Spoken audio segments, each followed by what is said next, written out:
In lieu of Lewis not having the time to cover his weekly polls, I thought I'd step in this time around, talk about what I picked up, what's worth reading, what you should catch in the trades, and what should never ever be read or thought of again for as long as we both shall live.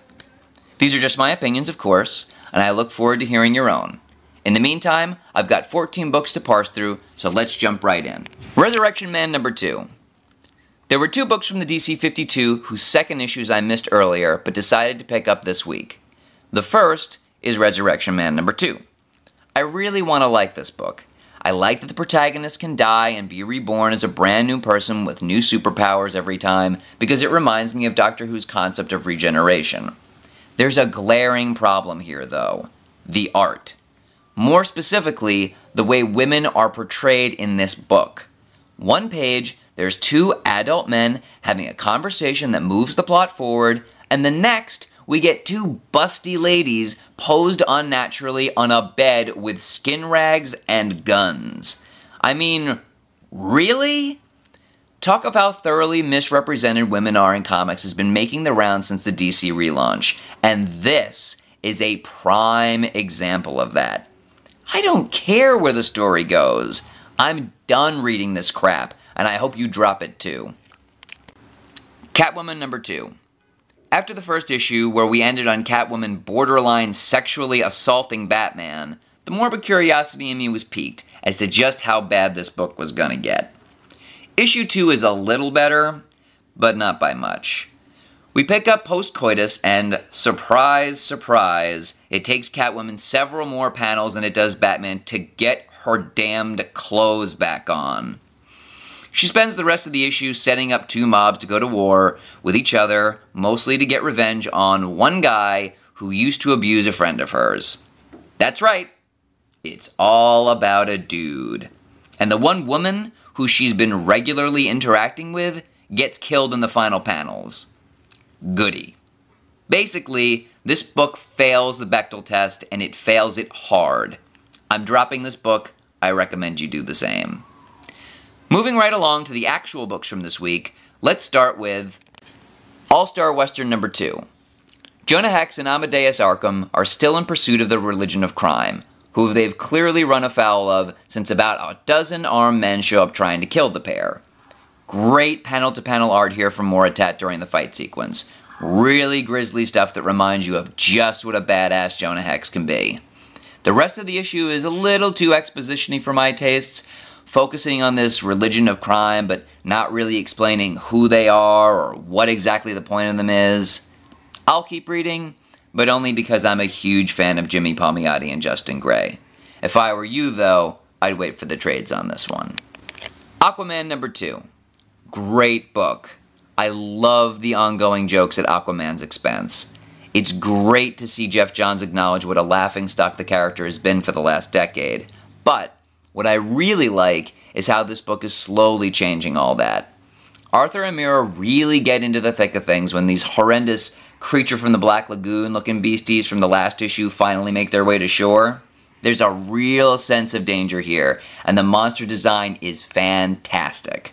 There's also some nice character moments between Arthur and Mira earlier in the book. This is definitely one of the best titles in the New 52. Very much worth your time. Flash number 2. Not much to say about this one, honestly. It's okay. Barry starts evolving and how he taps into the Speed Force. There's a continuing mystery with Barry's friend Manuel, which seems to be involving cloning somehow. There's a love triangle, but it all kind of fell flat for me. Maybe it's just that I was never a huge Flash guy, but the story just isn't gripping me. I might pick it up in the trades if I hear good things, but for now I'm dropping it. Justice League Dark number 2. I want to like this book so badly. Zatanna, Constantine, Madame Xanadu, Deadman. I like all of these characters a lot, but it's just taking forever to get anywhere. Nothing really happens in this issue. Zatanna tries to track down the Enchantress, but slips into some kind of magic-infused coma. Constantine gets into a fight and gets stabbed. Deadman and Dove have a lover spat. It's just all so disconnected. No more. I've already got 2 Justice League books I'm on the fence about. I do not need a third one, thank you. I, Vampire number 2. Love or spat seem to be a big part of the plot in a bunch of these books. In this case, it's Mary, Queen of Blood, and her sire, Andrew Bennett, going toe-to-toe. Mary feels that vampires have been leeching quietly off of man, out of sight and afraid of being discovered for too long. Andrew feels like things should stay as they are, with vampires trying not to do too much harm.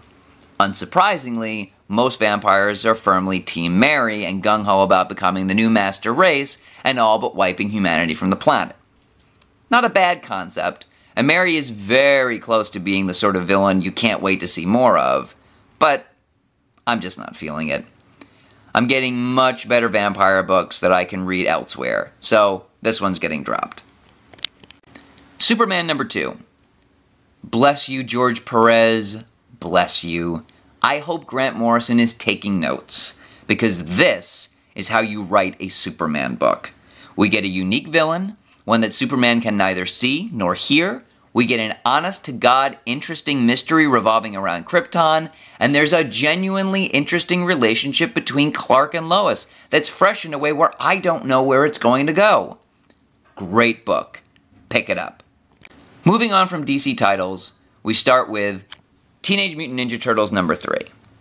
So, Kevin Eastman is kind of writing the story for this, but not really, and it shows. For the uninitiated, this IDW series is a retelling of the Turtles' origin. The best bits involve an amnesiac Raphael taking on crime as it comes with Casey Jones.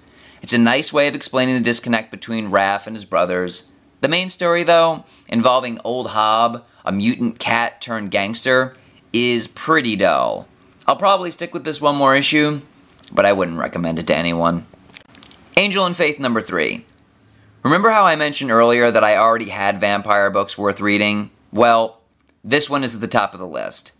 Angel and Faith number 3 picks up right where number 2 left off, and we're continuing to get some really great drama from Faith as she tries to figure out how to deal with Angel's frankly insane idea of bringing Giles back from the dead.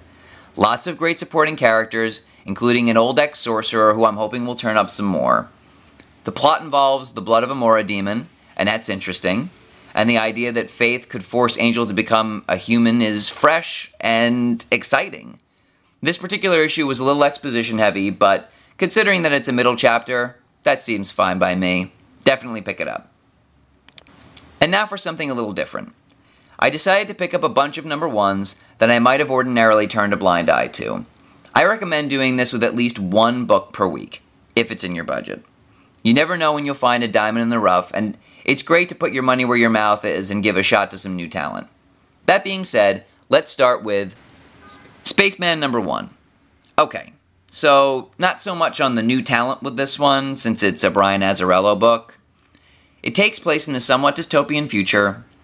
We have a protagonist, Orson, who's like a mutant monkey hybrid that NASA was using as astronauts.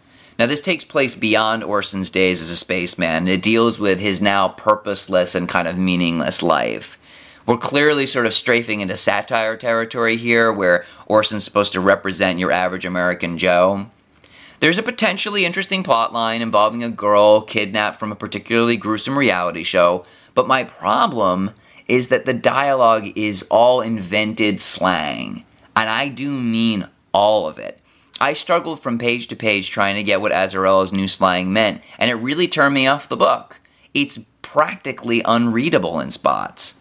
Not sure if I'll keep reading it, but since this is an issue number 1 and it only costs $1, I recommend giving it a read. I mean, what do you have to lose? The Devil is Due in Dreary number 1. It's a takeoff of an old Twilight Zone episode called The Monsters Are Due on Maple Hill. The story is meant to capture the paranoia of small-town life with a sort of Western edge, but it didn't really work for me. There's a lack of identifiable or likable characters, so I just don't see an entry point for the reader. Skip it. Stitched number 1. Another book that's not really a huge risk since it's written by Garth Ennis. The story is actually a continuation of a short film written by Ennis, where a group of American soldiers crash land in Taliban country. The real threat isn't the terrorists, though. It's the creepy scarecrow-looking monsters who seem to rip to shreds anything they see. It's a gruesome and grotesque book, not really my speed, but the blend of real-life scenarios with gut-wrenching horror might appeal to you if that's your thing. And we finish with The Beauty #1. So, this book is a part of Top Cow's pilot season. Basically, Top Cow gives a bunch of new books the shot at a #1, and the one that earns the most votes at the end gets a continuation.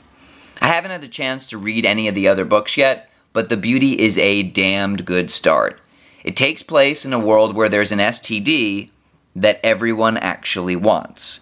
It's called The Beauty, and its symptoms include weight loss, hair regrowth, and basically just looking drop-dead gorgeous. There's just one problem. The disease might also burn you from the inside. Oh, and there's a huge reactionary group that thinks the beauty and everyone with it are morally reprehensible. It's a nice little noir mystery with 2 interesting detectives at the center. The twist in the last page is something you're probably going to see coming, but it still made me want to see more. Of all the #1s I took a risk on this week, this is the one that gets my recommendation. I hope you'll give it a shot. And that's all for this week. If you'd enjoyed this, let me know and I'll do it again next week. Take care and keep reading.